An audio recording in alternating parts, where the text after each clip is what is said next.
ఇవాళ మీ ఎమ్మెల్యే ఇసుక దోపిడి, బొగ్గు దోపిడి, బూడిద దోపిడి ఏది దొరికినా వదలకుండా ఇవాళ ఈ ప్రాంతాన్ని బట్టి దోస్తున్నాడు. బందిపోటు దొంగలాక మారిండు. ఇవాళ బందిపోటు దొంగకు కల్వకుంట్ల చంద్రశేఖరరావు టికెట్ ఇయ్యడేమో అని నేను అనుకున్నా.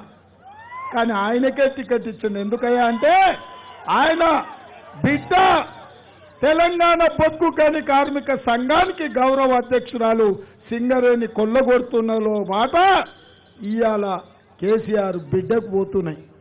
మరి వాళ్లకు కప్పం కట్టే ఇట్లాంటి దొంగలకు టికెట్ ఇవ్వకుండా ఉంటారా అని నేను అడుగుతున్నా.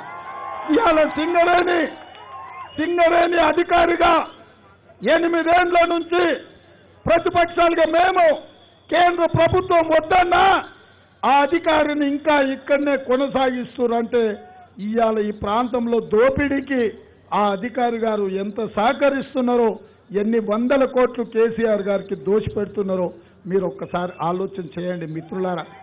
ఇవాళ అందుకే కల్వకుంట్ల చంద్రశేఖరరావుకు సింగరేణి కార్మికులతో కళ్ళల్లో కళ్ళు పెట్టి చూసే ధైర్యం లేదు.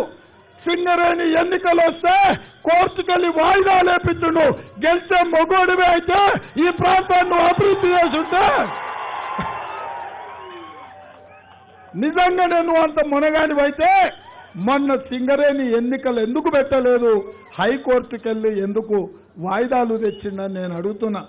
మిత్రుడు జనక్ ప్రసాద్ నాకు పదే పదే చెప్పాడు, అన్నా దొరికిందంటే బొగ్గు బావులలో పాతరేస్తాం కేసీఆర్ను, ఈసారి అయితే ఎన్నికలు రావాలి అని. సిఐటియు మిత్రులు కూడా, సిపిఐ నాయకులు కూడా ఈరోజు మనకు మద్దతు ఇచ్చిండ్రు. సమస్యల మీద వినతి పత్రాన్ని ఇచ్చిండ్రు.